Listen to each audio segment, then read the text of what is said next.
tá? Na visão que do fim que a gente vai falar hoje. Quando eu estiver falando aqui, eu vou ter que dar algumas pausas para poder rever aqui o que é que eu vou falar aqui, tá bom?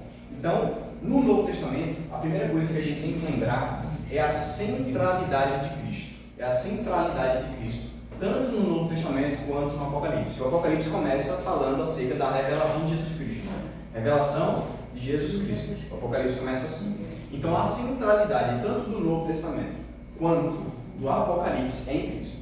Quando a gente abre lá em 2 Coríntios, vamos abrir lá, 2 Coríntios.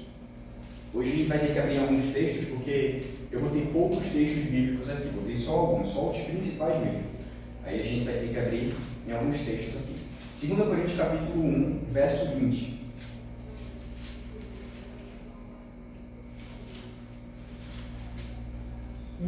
Isso. 2 Coríntios capítulo 1, verso 20. Alguém pode ler para mim esse texto? Porque quantas são as promessas de Deus, tantas tem nele o sim. Porquanto também por ele é o amém para a glória de Deus por nosso intermédio. Perfeito. Aquilo que o antigo Israel nunca conseguiu realizar, agora a gente vai poder realizar através das ações de Cristo. É isso que o texto fala. Porque quantas são as promessas de Deus, tantas tem nele o sim. Então, através de Cristo, a gente pode receber a posse dessas promessas, e somente através de Cristo. Enquanto quando a gente vê todos esses tempos do fim se delineando ao longo da história, a gente percebe que todas as vezes a nação de Israel, aquele povo que recebeu as promessas, sempre foi desobediente. Eles nunca conseguiram herdar a promessa de fato. Então Cristo vem aqui como um Messias no Novo Testamento, e agora através dele a gente pode se apossar dessas promessas. 1 Pedro capítulo 2, verso 9 e 10. 1 Pedro capítulo 2, verso 9 e 10.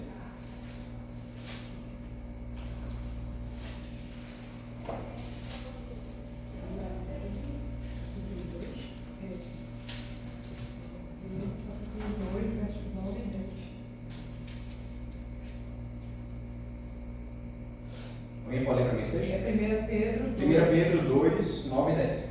Vocês, porém, são geração eleita, sacerdócio real e nação santa, povo de propriedade exclusiva de Deus, a fim de proclamar as virtudes daquele que os chamou das trevas para a sua maravilhosa luz. Antes vocês nem eram povo, mas agora são povo de Deus. Antes não tinham alcançado misericórdia, mas agora alcançaram misericórdia. Perfeito. Eu vou ler bem rápido aqui, Atos capítulo 13, verso 46 e 47, que fala algo semelhante.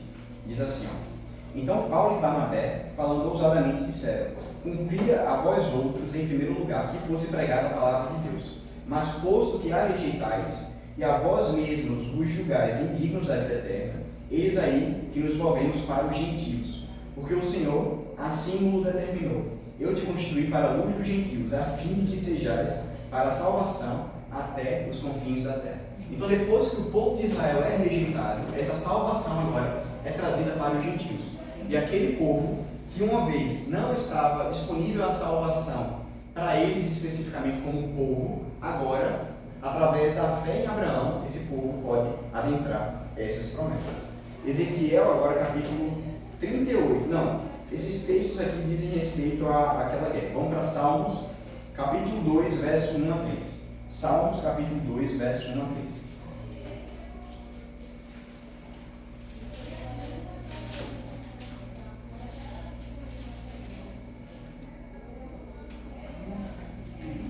Quem pode ler esse texto aí? Salmos, capítulo 2, verso 1 a 3. Porque se enfurecem os gentios e os povos imaginam coisas ruins. Até 3.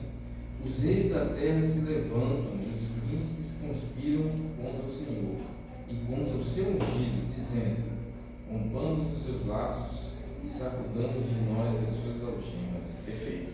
Então, perceba que o texto está falando dos reis da terra se ajuntando contra o ungido de Deus. Isso aqui teria um cumprimento literal no futuro, que seria relacionado àquelas guerras que a gente viu ali, em relação a Ezequiel capítulo 38, Ezequiel capítulo 36 e Ezequiel capítulo 38, em relação aos profetas. Então isso aqui teria o seu cumprimento.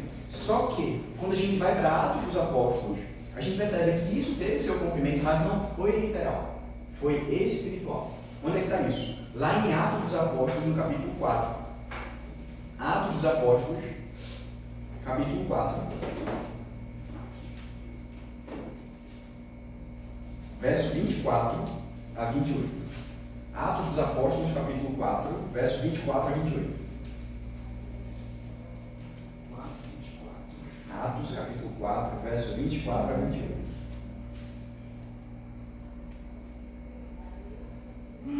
Quem pode ler para mim esse texto? 24. Atos 4, verso 24 a 28. 24 a 28. E ouvindo eles isto, unânimes levantaram a voz a Deus e disseram: Senhor, tu és o que fizeste o céu e a terra, e o mar, e tudo o que neles há. Pode ser.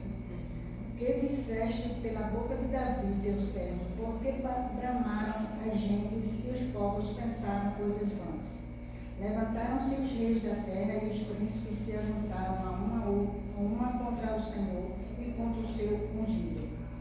Porque verdadeiramente contra o teu santo filho Jesus, que tu ungiste, se ajuntaram não só Herodes, mas Pôncio Pilatos com os gentios e os povos de Israel. 28 também. Para fazerem tudo que a tua mão e o teu conselho tinham anteriormente determinado que se havia de fazer. Pronto, perfeito.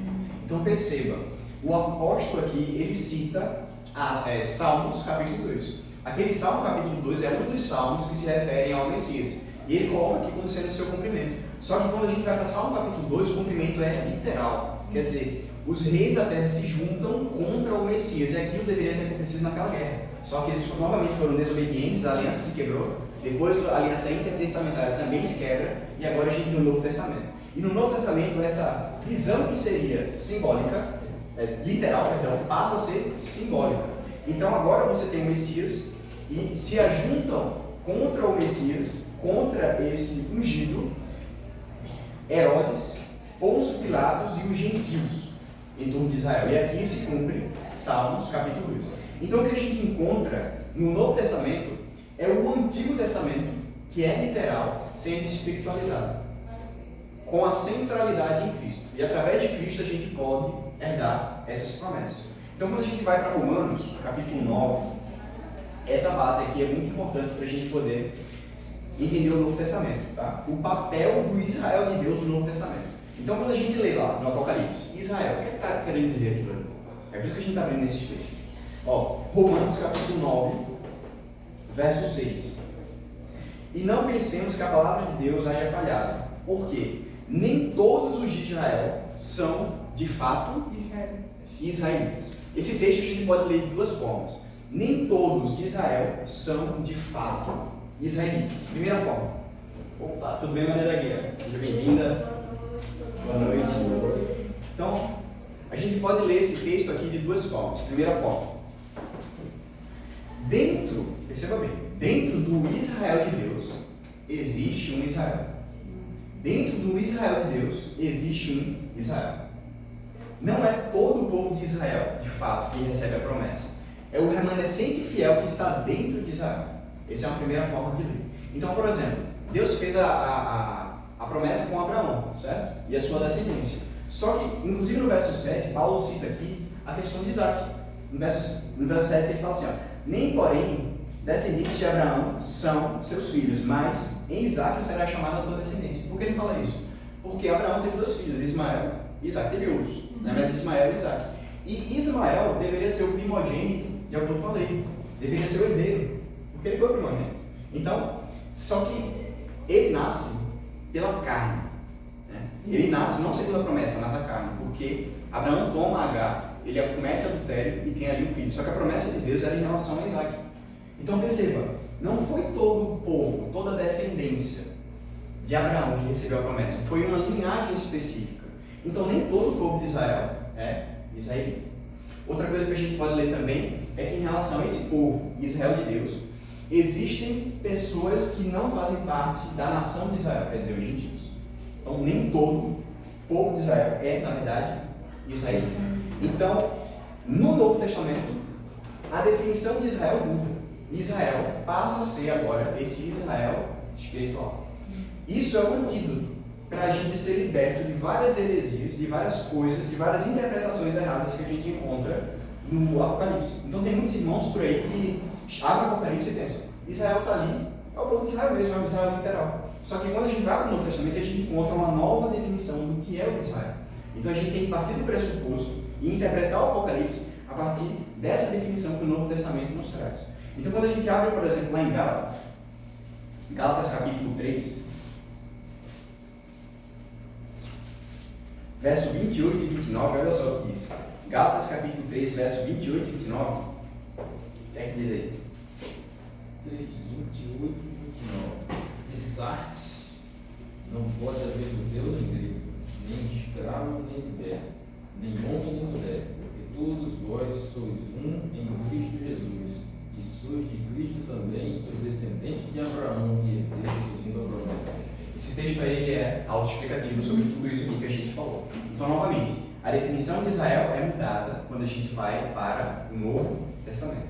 Agora, Gálatas capítulo 4, verso 26, traz novamente essa questão do literal no Antigo Testamento e o simbólico no Novo Testamento. Gálatas capítulo 4, verso 26. Quem é que pode ler para mim agora? Mas a Jerusalém lá de cima é livre, e ela é a nossa mãe. Perfeito. A Jerusalém agora, lá de cima. Perceba que ele não se refere agora a Jerusalém que existe aqui na Terra. Ele se refere a Jerusalém celestial. A Jerusalém lá de cima. Então agora, para que você chegue a Jerusalém, você não está aqui em Recife, você não está mais distante do que quem está no Oriente Médio. Está a mesma distância, porque a Jerusalém que importa agora é a Jerusalém que está lá em cima, não a que está aqui embaixo. Então nós estamos à mesma distância da Jerusalém celestial quanto o pessoal do Oriente Médio, quanto o pessoal de Israel está também. Então o literal vira simbólico aqui no Novo Testamento. Então vamos para um exemplo. Apocalipse capítulo 14, verso 15.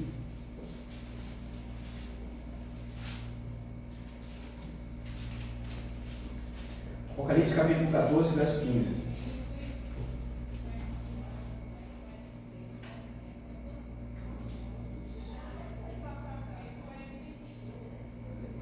Quem pode ler para mim?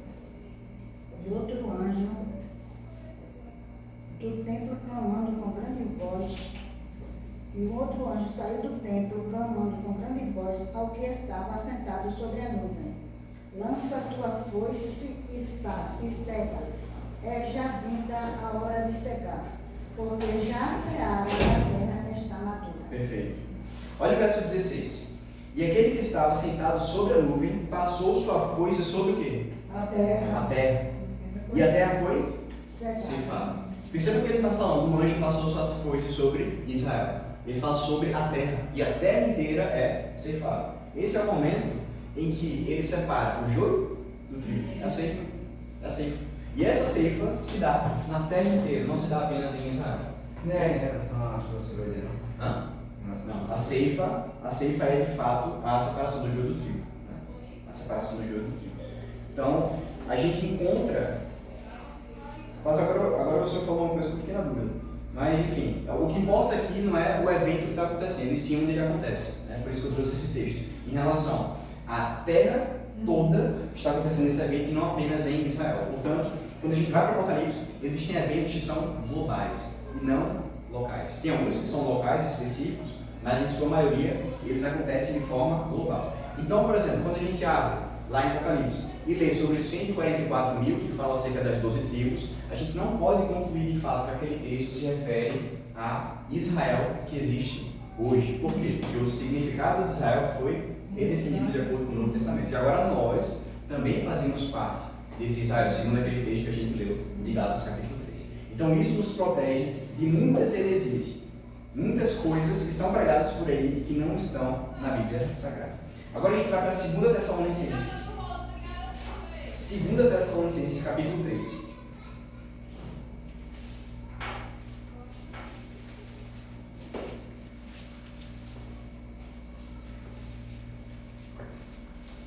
Verso 1 a 5.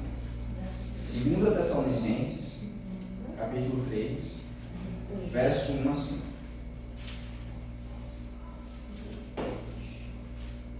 Assim. Quem falei para mim? No demais, irmãos, rogai por nós para que a palavra do Senhor tenha livre curso e seja glorificada, como também o é entre vós.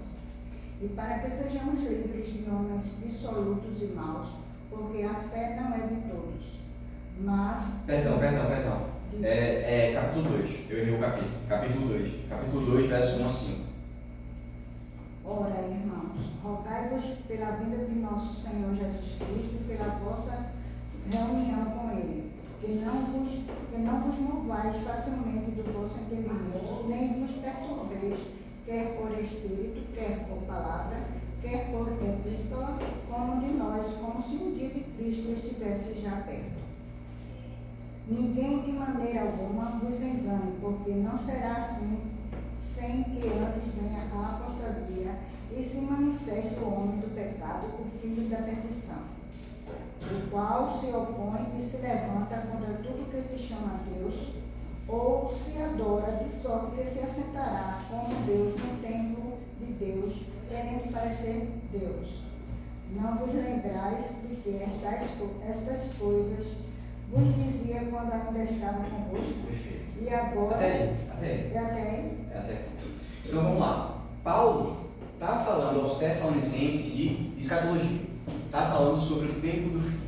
Só que o que eu queria que a gente pegasse aqui seria a visão do tempo do fim dos Tessalonicenses. Por quê?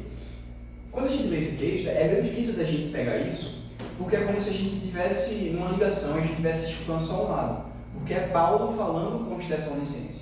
Só que Paulo está tentando organizar uma visão que eles tinham do tempo do fim, que Paulo já tinha pregado anteriormente. Ele já tinha ido aos Tessalonicenses e tinha falado a respeito do tempo do fim. É por isso que ele fala aqui no verso 5, não vos recordais que ainda convosco eu costumava dizer-vos essas coisas. Então o que acontece? Paulo pregou aos Tessalonicenses e à medida que o tempo foi passando, eles foram corrompendo a visão deles com algumas coisas. E Paulo começa a repreender algumas coisas em relação a eles. Então vamos voltar aí para o verso 1. Irmãos, no que diz respeito à vinda do nosso Senhor Jesus Cristo, é a nossa reunião com Ele, nós vos exortamos. Então ele está falando sobre a volta de Cristo. Aqui não vos demovais a vossa mente, com facilidade, nem vos perturbeis, quer por espírito, quer por palavra, quer por epístola, como se procedesse de nós, supondo tenha chegado o dia do Senhor. Então ele está falando assim, acalmem os ânimos, acalmem os ânimos. Vocês já estão supondo que chegou o dia do Senhor, se acalmem. Então eles estavam o quê? Eles estavam elétricos, eles estavam perturbados com o dia do evento da vinda de Cristo. Será que está agora? Será que vai acontecer agora? Será que não vai? E eles estavam ali naquela ânsia. Verso 3. Ninguém de nenhum modo vos engane, porque isso não acontecerá, sem que primeiro venha a apostasia, e seja revelado o homem da iniquidade, o filho da perdição. Então pode dizer assim, fica tranquilo, amigo, Cristo não vai voltar não, agora não. Por quê? Porque ainda não se revelou o iníquo, ainda não aconteceu a apostasia. E para que Cristo volte, essas coisas têm que acontecer. Então não é agora não, fica tranquilo. Verso 4. O qual se opõe e se levanta contra tudo que se chama Deus, ou é objeto de culto, a ponto de assentar-se no santuário de Deus, ostentando-se como se fosse o próprio Deus. Não vos recordais de que ainda convosco eu costumava dizer-vos essas coisas? E agora sabeis o que o detém, para que ele seja revelado somente em ocasião oportuna. Então o que é que a gente tira disso aqui? Primeira coisa, esse iníquo que vai ser revelado, ele não foi revelado, meio lógico, né? Se ele vai ser revelado, ele ainda não foi. Então o que Paulo está dizendo é que esse iníquo aqui, ele trabalha por trás dos bastidores. Ele não se revelou ainda. Ele trabalha através de poderes. Ele fica mexendo os pauzinhos ali por trás da cortina e deixa o circo pegar fogo. Ele não se revelou ainda. E Cristo só vai voltar depois que esse iníquo se revelar. E acontecer também com ele a apostasia. Enquanto isso não acontecer, Cristo não volta. E agora sabeis o que o detém, para que ele seja revelado somente em ocasião própria. Falando sobre o iníquo no verso 4, ele fala que esse iníquo tem vontade de ser objeto de culto, tem vontade de se colocar no lugar de Deus. Quem é esse iníquo? Lúcifer. Né? Isaías capítulo 14 fala sobre isso, né? Sobre esse anjo, esse ser iluminado que queria ficar no lugar de Deus. Só que tem um poder aqui do bem que o detém. Quem é esse poder do bem que o detém? Verso 6. E agora sabeis que eu o detém, para que ele seja revelado somente em ocasião oportuna. Ocasião própria. Esse negócio de que isso aí se refere ao Papa, no lugar de Deus? Não, isso aqui não se refere ao Papa. Isso aqui se refere ao próprio Lúcifer. O Lúcifer vai ser revelado. Enquanto isso, ele está atuando por trás dos bastidores. E essa apostasia exatamente o quê? Porque a apostasia a gente constata em algumas situações. A apostasia de forma generalizada. A gente vai falar sobre isso. A gente vai falar sobre Mas isso. tá bom. O que é interessante como bota aqui, porque na minha linguagem de hoje ele diz assim, ele vai se colocar acima de todos e até mesmo vai entrar e sentar-se no templo de Deus e afirmar que é Deus. Isso, exatamente. O que acontece? O que acontece? Veja bem. A igreja de Tessalonicenses escutou o sermão de Jesus Cristo de Mateus capítulo 24. A gente tem que colocar isso É aí aqui. que eu quero ver. A igreja escutou o sermão de Mateus capítulo 24. E naquele sermão, Cristo falou acerca de uma apostasia. Cristo falou sobre a vinda de falsos profetas. E a vinda dos falsos profetas está relacionado com essa apostasia que vai acontecer. No verso 5 que a gente encontra aqui em Tessalonicenses, deixa eu ver. Não, verso 5 não, perdão, deixa eu ver. Não, isso aqui aparece. Cadê? Nos engano. Será sobre se revelar em mim? Nossa, isso aqui eu acho que é no verso 3.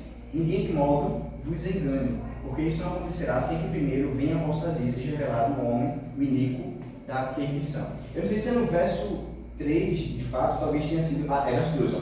Nem vos perturbeis. Essa palavra perturbeis é a palavra que eu coloquei aqui no grego, troestai. Essa palavra se repete lá em Mateus capítulo 24. Essa palavra no Novo Testamento só aparece 2 vezes. Aqui, em Tessalonicenses, não vos perturbeis. E Mateus capítulo 24. Ou seja, Paulo está citando diretamente aquele sermão que Cristo fez em Mateus capítulo. Na verdade foi uma conversa, não foi um sermão, né? Mas Cristo falou, não vos perturbeis. E foi exatamente o que aconteceu com a igreja dos Tessalonicenses. Eles se envolveram ali com aquela pregação, com aqueles eventos do fim, e eles se lembraram das palavras de Cristo. Quando ouviram eles falar de guerras e rumores de guerras, doença, terremoto, eita, está acontecendo isso tudo agora, Cristo vai voltar. E eles entraram nessa empolgação. Só que aí Paulo fala, ele não vai voltar enquanto o iníquo não se revelar e acontecer a apostasia. Então Paulo está aqui advertindo eles para que eles não entrem nesse erro. Tá? Então agora, a gente entendendo esse contexto dos bastidores, vamos avançar aqui. Eu não tenho a intenção de ir verso por verso do Apocalipse, detalhe por detalhe, porque a gente não teria tempo nem se a gente tivesse infinitos domingos para falar sobre isso. Então eu vou apresentar apenas um quadro geral, o geral no geral, tá bom? Quando a gente abre o Apocalipse, aqui no verso 18, esse verso 18 do capítulo 11 de Apocalipse é um verso extremamente importante, porque ele vai delinear para a gente tudo o que vai acontecer nos eventos posteriores, tá? Então no verso, vamos lá, verso 18 de Apocalipse 11, no verso 18 de Apocalipse 11, olha o que está escrito aqui.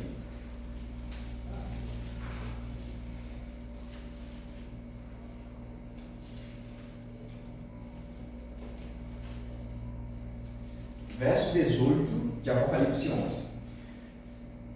Na verdade, as nações se enfureceram. Chegou, porém, a tua ira, e o tempo determinado para serem julgados os mortos, para se dar o galardão aos teus servos os profetas, aos santos e aos que temem o teu nome, tanto os pequenos como os grandes, e para destruires os que destroem a terra. Ele traz aqui alguns elementos nesse verso 18 que vão se delinear nos capítulos posteriores. Então, por exemplo, ele fala, as nações se enfurecem. Onde é que a gente encontra esse texto posteriormente no Apocalipse? No capítulo 12, verso 17, a gente tem o dragão ficou irado. E no verso 13 e 14 do mesmo capítulo, do capítulo 12, a gente também encontra essa ira do dragão. Tá? Então, as nações se enfurecem. Chegou a tua ira, agora é a respeito da ira de Deus. A gente tem, falando a respeito da ira de Deus, no capítulo 15, no verso 1, e do verso 15 até o verso 18. O tempo para serem julgados os mortos. Quando a gente vai em Apocalipse capítulo 20, verso 12, e também no verso 20, é o momento em que os mortos são julgados. Destruindo os que destroem a terra. A gente tem falando a respeito do corrompimento da terra, no capítulo 19, no verso 2 e no verso 19. Ou seja, o verso 18 do capítulo 11, ele começa a delinear todos os eventos escatológicos do fim. Como é que a gente chega a essa conclusão? Que esses eventos aqui, posteriores ao capítulo 11, dizem respeito a esse tempo do fim. Porque quando a gente vai para o verso 19 do capítulo 11, olha o que ele fala. Abriu-se então o santuário de Deus, que se acha no céu, e foi visto o quê? A arca da aliança, no seu santuário. E sobre ele vieram relâmpagos, vozes e trovões, terremoto e grande saraivada. Praticamente todo o Apocalipse antes daqui se dá no pátio e no santo do santuário. E a partir desse momento se abre o Santíssimo. E aqui a gente tem uma ligação com o ministério sumo sacerdotal de Cristo. É como se os eventos posteriores a esse aqui tivessem ligação com o 22 de outubro de 1844. Ou seja, os eventos pós-capítulo 11 se referem ao tempo do fim de fato. E do capítulo 1 ao capítulo 11 a gente tem uma introdução, falando ali sobre a história da igreja, sobre a coroação de Cristo, sobre o selo, e posteriormente os selos, né? E posteriormente a gente tem ali falando sobre o tempo do fim de fato. E eu queria pegar a respeito de uma coisa que o Apocalipse é bastante claro em relação a uma atividade desse iníquo, que eu falei que ele fica por trás dos bastidores, por trás da cortina, só mexendo os pauzinhos. Vamos para Apocalipse capítulo 12, verso 17 agora. Apocalipse capítulo 12, verso 17. Irou-se. Quem pode ler esse texto para mim? E o dragão irou-se contra a mulher e foi fazer guerra ao resto da sua semente, os que guardam os mandamentos de Deus e têm o testemunho de Jesus Cristo. Perfeito. E se pôs em pé sobre a areia. Perceba como é que o dragão ele entra em batalha, aqui no capítulo 12, no verso 17. Irou-se o dragão contra a mulher e foi pelejar contra os restantes da sua descendência. Esse foi, no grego, é e saiu. E saiu. Ele sai de cena. O texto fala, irou-se o dragão contra a mulher e saiu para pelejar. É isso que o texto fala. Ele se irou contra a mulher e saiu. Mas quando você vai pelejar com alguém, você chega para alguém e dá um soco na cara, você vai direto para a pessoa. Como é que a pessoa vai pelejar saindo de cena? Porque agora ele introduz novos elementos. E assim como o diabo, o iníquo, já tinha usado lá em Daniel, capítulo 7, capítulo 8, capítulo 9, poderes, ele começa a atuar novamente com poderes. E ele traz aqui 3 poderes principais. Ele mesmo, o dragão, a besta que emerge do mar e a besta que emerge da terra. Surge um quarto, que seria a imagem da besta, mas a gente não vai falar sobre isso agora, vai falar somente sobre esses 3. E o diabo começa a atuar agora através de uma falsificação. Passa aí, por favor, o próximo slide. Falsificação. No Apocalipse, diversas vezes a gente encontra o número 3 e ele se referindo à divindade, Pai, Filho e Espírito Santo, a Trindade. Só que agora a gente tem uma outra trindade, uma trindade profana. Isso seria uma falsificação de Lúcifer ali no tempo do fim. Isso aqui é Lúcifer trabalhando no tempo do fim, por trás dos bastidores, usando esses poderes aqui. Então a gente tem o Pai simbolizando o dragão, o Filho simbolizando a besta do mar e o Espírito Santo simbolizando a besta da terra. É uma falsificação da Santa Trindade. Você tem a Santa Trindade, você tem também a Trindade profana. E a gente vai ver que esses elementos eles se ligam mais ou menos. Então vamos lá. O dragão em relação ao Pai. É muito claro quando a gente olha Apocalipse capítulo 12 e Apocalipse capítulo 13 que esse dragão é o líder dessa Trindade. Ele que chama esses outros poderes e ele ordena e dá poder a essas outras entidades. Então o Pai, ele seria, o dragão no caso, faria essa falsificação de Deus Pai.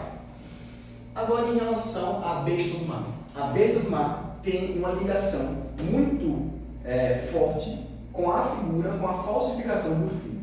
Por quê?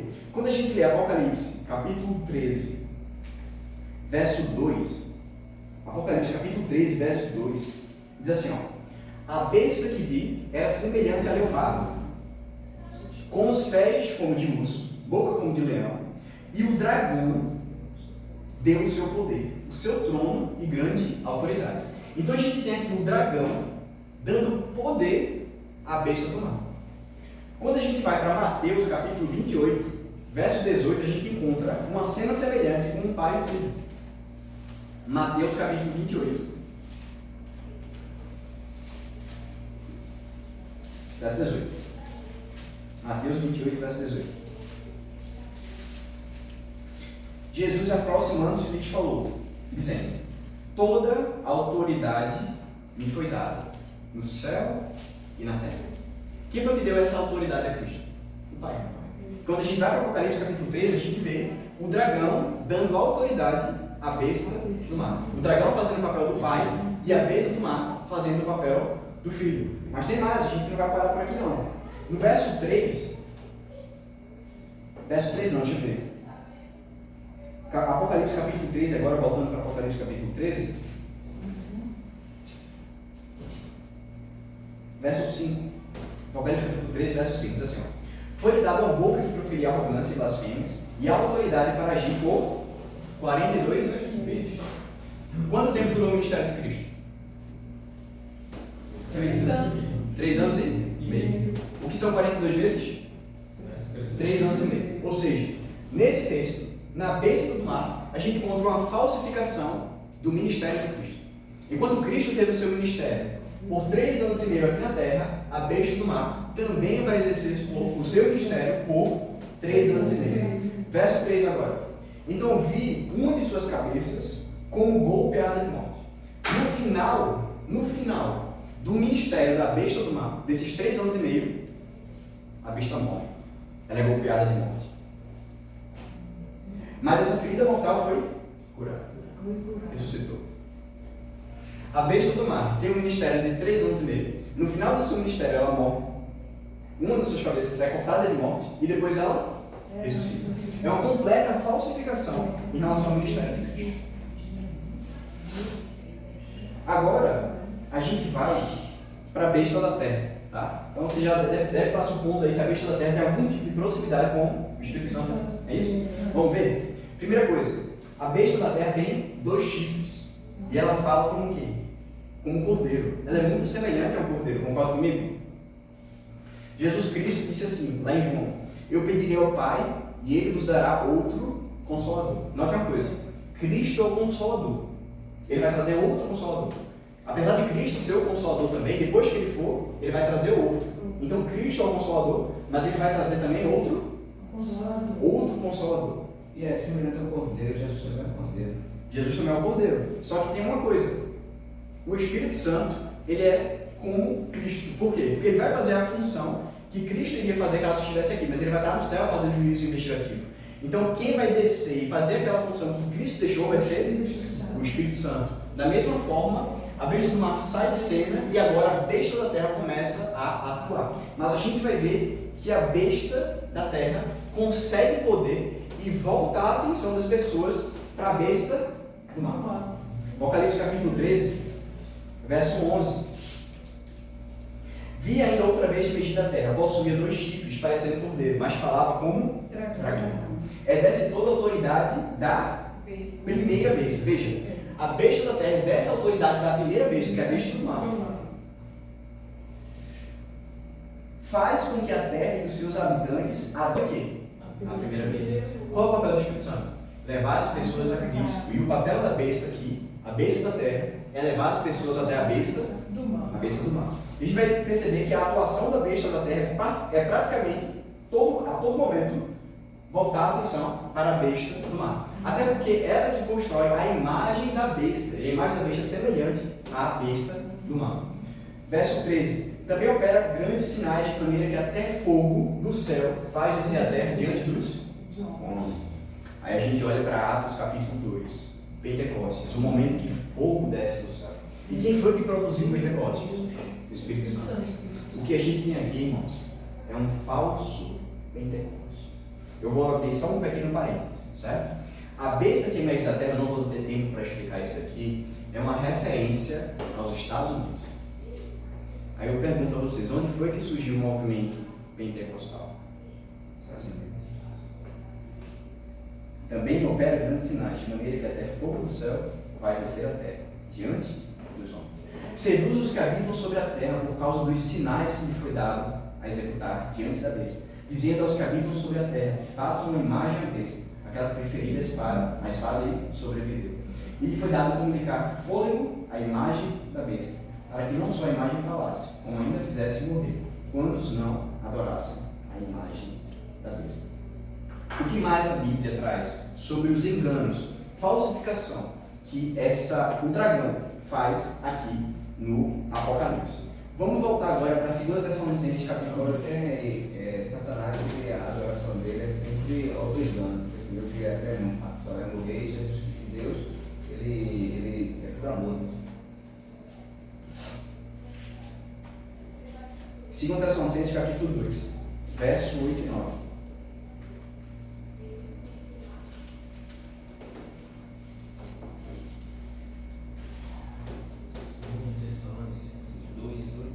Quem pode ler para mim? Então será de fato revelado o iníquo, a quem o Senhor Jesus matará com os sopros de sua boca e o destruirá pela manifestação de sua vinda. Ora, o aparecimento do iníquo é segundo a eficácia de Satanás, com todo o poder e sinais e prodígios da mentira. Passe aí o próximo slide, por favor. Agora está aqui, né? Sobre da boca, ele faz assim, ó. Eu sou. Passe aí, por favor, o próximo slide. Próximo slide. Próximo slide.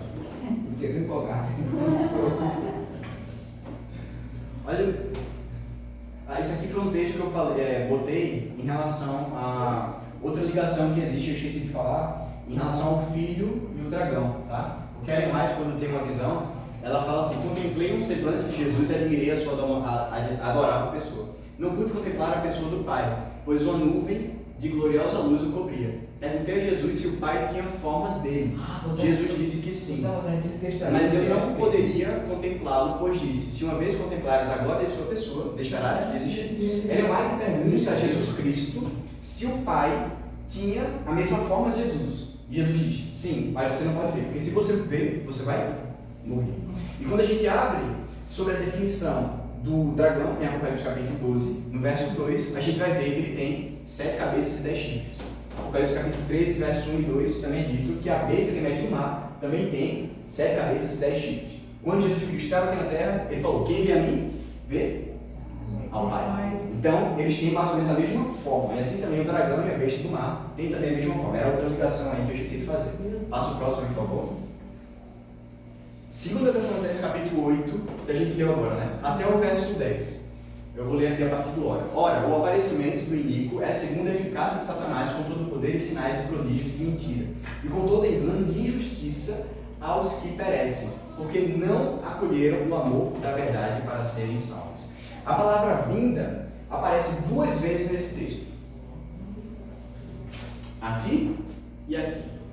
No segundo aparecimento, em português, o tradutor colocou aparecimento, que é vinda também. Só que no grego a gente tem a mesma palavra, tanto para essa daqui quanto para essa. E a palavra é parousia, que diz respeito à volta de Cristo. Só que nota uma coisa: então será de fato revelado o iníquo, a quem o Senhor Jesus matará com o sopro da sua boca, e o destruirá pela manifestação da sua vinda. Ou seja, a volta de Cristo irá destruir o iníquo. Mas note só, ora, a parousia, a volta do iníquo, é segundo a eficácia de Satanás.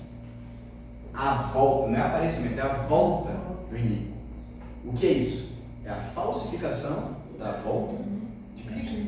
Então, antes que Cristo volte, o iníquo vai se revelar através de uma falsificação da parousia. Isso não precisa de Ellen White para a gente poder crer nisso. Está na Bíblia.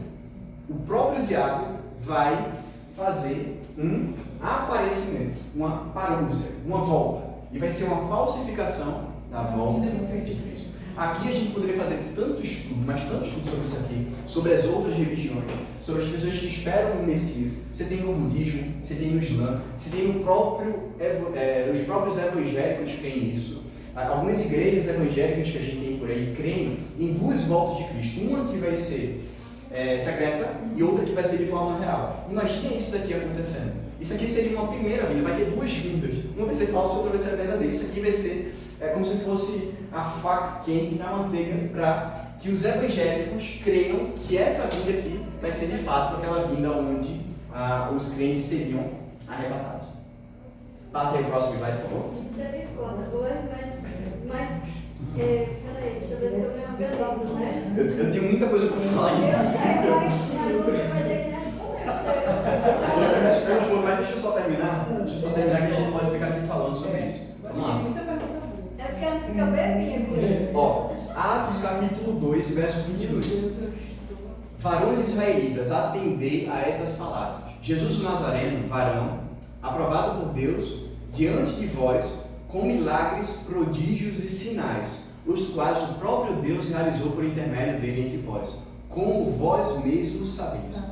Isso aqui, eu acredito que é o apóstolo Paulo falando sobre o ministério de Cristo, em que Cristo, quando esteve na terra, ele faz milagres, prodígios e sinais. Quando a gente volta para Tessalonicenses, capítulo 2, sobre a parousia do diabo, olha o que é dito. Ora, o aparecimento, a parousia do inimigo é segundo a eficácia de Satanás, com todo poder e sinais e prodígios de mentira, e com todo o engano de injustiça. A mesma linguagem que o apóstolo Pedro usa em Atos capítulo 2 é usada para a volta falsificada desse inimigo em 2 Tessalonicenses capítulo 8. Ou seja, da mesma forma que Cristo exerceu o seu ministério na terra e curou os doentes, restaurou vista aos cegos, ressuscitou pessoas, o diabo vai fazer depois que ele tiver a sua parousia, a sua vinda também. Então a falsificação não vai ser apenas na vinda, mas no próprio ministério.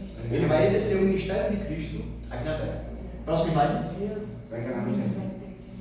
Abriu os olhos. Aqui a gente enxerga agora essa operação do erro em Apocalipse capítulo 13. Também opera grandes sinais, de maneira que até fogo do céu faz descer a terra diante dos homens. Seduz os que habitam sobre a terra por causa dos sinais que lhe foi dado executar diante da besta. Passa o próximo slide para a mesma coisa. Pronto. Essa aqui é outra falsificação que a gente vai encontrar acontecendo nesse contexto. Quando a gente vai para Apocalipse capítulo 14, a gente vai ter a mensagem dos três anjos, as três mensagens angélicas, né? Que a gente encontra em Apocalipse capítulo 14, do verso 6 até o verso 12. Só que quando a gente abre em Apocalipse capítulo 16, a gente vê a contrafação dessa mensagem. É como se Apocalipse capítulo 13 e Apocalipse capítulo 16 fosse a mensagem do diabo. Em Apocalipse capítulo 14 a gente tem a mensagem de Deus e elas entram em conflito, certo? Só que quando a gente vai para Apocalipse capítulo 14, a gente encontra três anjos trazendo as três mensagens angélicas. E Apocalipse capítulo 16, o que é que a gente encontra? Vamos abrir lá? Apocalipse capítulo 16.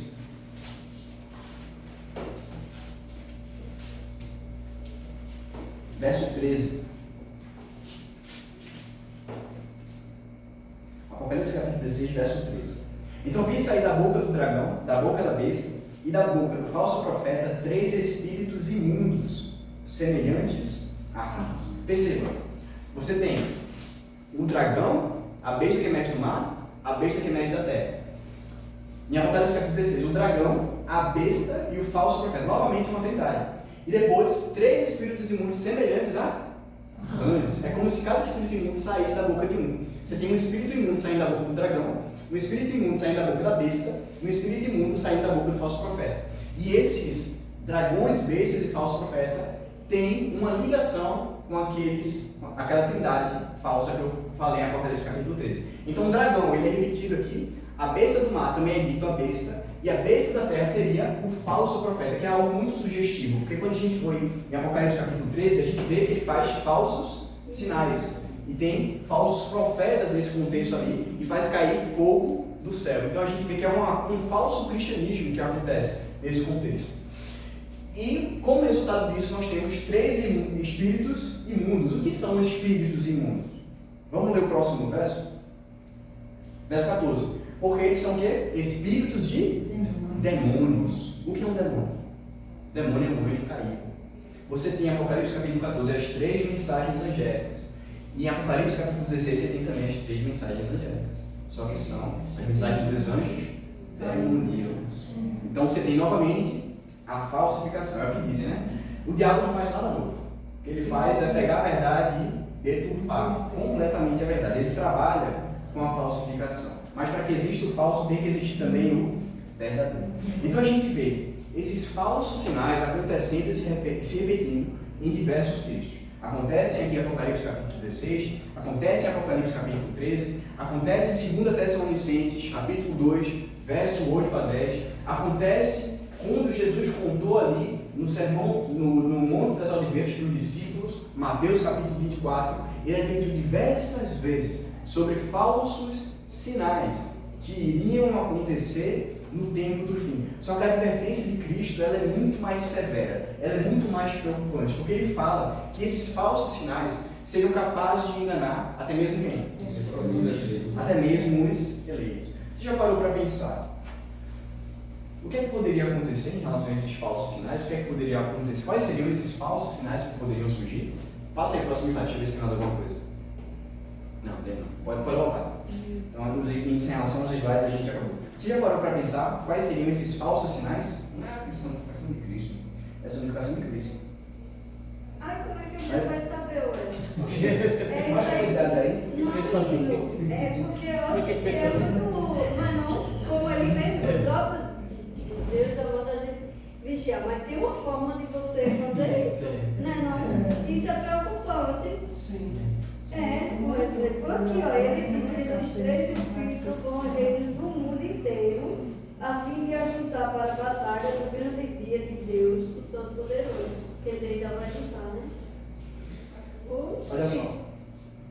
Deixa eu ver como é que eu vou falar isso aqui. Ah, pois é. Tem uma piada que contam por aí que eu acho bem interessante essa piada. Tem praticamente 4 visões do fim: pré-milenismo, pós-milenismo, amilenismo e dispensacionalismo. De certa forma também tem o pré-tribulacionismo, pós-tribulacionismo e por aí vai. Tem uma piada que contam sobre Cristo voltando, ele volta, vem arrebatar os seus, e tem 4 protestantes ali que estão juntos, e eles começam a subir ao céu, né, serem elevados. Aí um olha para o outro, os 4, e aponta assim e fala, cada um com uma visão. Um é amilenista, outro é pós, outro é pré, outro é dispensacionalista. Um olha para o outro, aponta e diz assim. Não tem adventista, não é? Não, o adventista está dentro do pré-milenista. Um olha para o outro e diz assim, eu não te disse que ia ser assim? Quer dizer, essa piada é muito interessante, porque ela coloca como se os 4 conseguissem ver eventos de sua escatologia, de sua interpretação no tempo do fim. Eu comecei a pensar nessa piada. Cara, essa piada, ela parece fazer sentido de certa forma. Né? Por quê? Quando a gente encontra esses falsos sinais acontecendo, eles sempre estão no contexto de falsos profetas, que vêm a partir dessa besta que emerge da terra, porque ela é que tem relação com esse falso profeta. A gente vê o movimento pentecostal surgindo a partir dos Estados Unidos. Ou seja, na minha interpretação, eu consigo ver eventos escatológicos acontecendo como se a interpretação em relação ao falso profeta fosse verdadeira. Então eu queria que vocês imaginassem comigo agora. Você está lá em sua casa discutindo com um amigo seu chamado Pedro. E esse seu amigo começa a falar com você sobre o arrebatamento secreto. Ele começa a falar ali com você sobre o arrebatamento secreto, você começa a falar algumas coisas também a respeito da sua visão, né? E por fim, ele sai da sua casa, né? Vai dormir, aí você acorda no outro dia, você acorda com um barulho bem alto, Não sei o que foi isso. Aí você levanta rápido, abre a porta ali da sua casa, quando você vê, você encontra algumas pessoas ali correndo e um gramado assim perto da sua casa, do vizinho ali, meio devastado, e você percebe que teve um carro batido mais na frente. Quando você olha para o carro, você percebe que é a cor do carro do Pedro, seu amigo que estava conversando com você ontem. E quando você olha, você percebe que algumas pessoas começam a se ajuntar ali no carro procurando o corpo de Pedro, mas eles percebem que o corpo de Pedro não está mais lá. Aí você olha para a sua vizinhança, de um lado para o outro, e você percebe também que alguns dos vizinhos que você conhece não estão mais lá também. E por coincidência, esses vizinhos que você não consegue ver mais são pessoas que supostamente teriam nascido de novo e pregavam sobre essa visão chamada dispensacionalista. Então você entra em casa, liga a TV e você vê o jornalista, todo suave, começando a falar sobre acidentes de avião. 10 aviões registrados recentemente, agora 5 minutos atrás, caíram. E quando foram ver os corpos que estavam lá, metade da tripulação não estava presente, inclusive os pilotos do avião. Você abre em outra capa de jornal e você enxerga lá o jornalista falando a respeito do show de uma banda chamada Hillsong, em que quando aquela banda estava cantando, todos os cantores foram arrebatados e sumiram. E você vê esses eventos acontecendo, e você para e pensa, o que está acontecendo? Será que tudo que eu aprendi lá na igreja adventista estava errado? Será que realmente essa visão dispensacionalista é a visão correta de acordo com a Bíblia? E aí você começa a desejar, no passado, ter estudado mais a Bíblia e ter entendido corretamente todos os eventos futuros que teriam que acontecer, porque agora você não tem mais tempo de estudar a Bíblia. Deu vontade agora de sair de casa? Deu vontade agora de sair de casa e ir lá onde estão pregando essas coisas e ver se é verdade ou não? Cristo falou, fiquem em casa, cara, não saiam. Isso daqui que eu estou colocando é uma visão da minha cabeça. Fica tranquilo que isso aqui não vai acontecer não. Vai ser bem pior. Porque Lúcifer é muito mais inteligente do que um ser humano pode criar o cenário. Sinais. E esses sinais vão acontecer. Esses sinais do falso profeta também, eles têm semelhança de rã. Por quê? Quando a gente volta para o Êxodo e encontra ali as pragas, as 10 pragas, a praga da rã foi a segunda praga. E é interessante que na primeira praga, quando Deus colocou a praga, os falsos profetas do faraó conseguiram reproduzir. E eles conseguiram fazer, de acordo com a sua magia ali, que a água se transformasse em sangue. Na segunda, a praga das rãs, eles também conseguiram fazer com que rãs surgiram. Só que a terceira praga, eles não conseguiram copiar. A partir da terceira praga, os magos não conseguem reproduzir as pragas. O que dá a entender? A praga das rãs, as rãs, é a última falsificação. É o último falso sinal que o falso profeta, a besta e o dragão vão ter para poder enganar os escolhidos de Deus. É a última falsificação. É isso aqui. Eu tinha mais uma coisa aqui para falar. Mas já vai ser um sinal. Não agarrar ele igual. Peraí, isso é a última. Aí você vai confundir. Não, mas é sério, por exemplo. Assim, tem que ter uma maneira da gente saber, não é? Assim, eu sei que é muito... Depois que essas pragas ali estiverem no texto, acontece o verso 16. Então os ajuntaram no lugar em que hebraico se chama Armagedon. Essa palavra aqui no texto está em grego. Só que quando a gente traz para o hebraico, ela sofre uma semântica. Provavelmente essa palavra tem ligação com o Monte Carmelo. E o que aconteceu no Monte Carmelo foi uma batalha, um conflito entre Deus e Satanás sobre uma discussão de quem seria o Deus verdadeiro. Só que o que acontece ali? O símbolo era o quê? Fogo caindo do céu. Pentecostes tem relação, mas vamos deixar falar isso aqui. O que é que acontece? Quando Satanás está ali, o fogo não cai. Quando os servos, os falsos profetas estão podendo ali, o fogo não cai. Mas quando Elias se ajoelha, o fogo cai e a oferta é consumida. Aqui vai acontecer novamente um episódio no Monte Carmelo. Mas quando for os falsos profetas, o fogo vai cair. Essa é a diferença. Quando acontecer esses falsos sinais, todos os seus 5 sentidos vão dar a entender que isso daqui é de Deus. Que esses sinais que estão acontecendo, que estão sendo reproduzidos, é de Deus.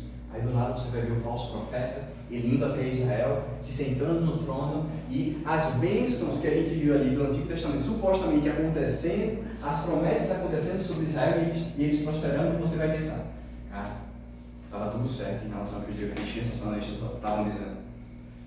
E a gente vê que isso tudo tem relação com esse engano final. todos os nossos sentidos vão dar a entender de que esses falsos sinais vão ser sinais que são, na verdade, de Deus. A única coisa que você vai ter para se firmar vai ser a sua comunhão e a sua interpretação. A sua interpretação.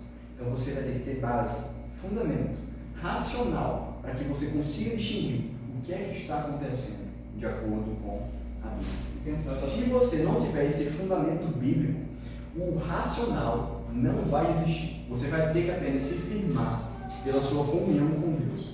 Mas, se você anteriormente estudou a Bíblia, entrou em contato com Deus, você vai ser resguardado desse tempo para poder entender o que está acontecendo.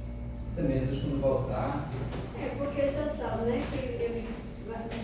Olha, tudo bem, eu não tenho a chance De aprender. mas e aqueles que não têm? mas tem um detalhe aí, Jesus, quando voltar, a verdadeira vida dele vai ressuscitar. Quando você perceber, tá? Eu sou o Cristo, não ressuscitou ninguém, diga, meu amigo, vai É muito grave, Vamos lá, vamos terminar. Eu acredito, sabe? Pessoal, Eu acredito. o irmão estava dizendo assim, olha, para vocês, como é que vocês imaginam a volta de Cristo? Como é que ele vai vir, gente? Aí ele mesmo disse, ele vai vir na televisão. Aí eu, como assim? Porque Não. nem todo mundo vai olhar a televisão, não é? Quer dizer, para você ver como é grave, a gente brinca, mas é grave, gente. Não é todo mundo que tem isso. Vamos lá? Vai na roda de Cristo todos os anos e é boa assim, né? Mas a televisão não vai ver. Não, mas não tem dessa intervenção, não, porque todos os anos ele vai ver, mas vai ser essa intervenção. Depois a gente separa esse tempinho aí para conversar. Mas é assim que beber, não. Vamos lá, a gente precisa finalizar porque o culto está começando. Vamos orar? Senhor nosso Deus, queremos te agradecer por mais um dia, por mais um estudo que o Senhor nos concede. Queremos te pedir diariamente que o Senhor nos conceda mais comunhão contigo, mais aproximação, para que a gente possa distinguir o tempo do fim, entender mais acerca das profecias, se liga mais enquanto nós ainda podemos, enquanto nós temos tempo, que a gente deixe esses nossos afazeres da vida do dia a dia de lado, coisas que não são essenciais, para que a gente possa se ligar àquilo que é realmente essencial. Esteja conosco durante essa semana e nos cuida dos nossos pecados. Em nome de Jesus, amém. Amém. vai tirar. Vamos tirar foto do filme? É. Lá que vai começar. Não, mas você está enlouquecendo. Não se preocupe, não, porque olha, na volta de Jesus Cristo, todos os olhos, não precisa ninguém dizer amém, não. Quando você vai passar só pela televisão, E quem diz a mim que Cristo está ali, eu disse, é Deus. Vai, Satanás. Mas ali agora você vai sarar, Satanás.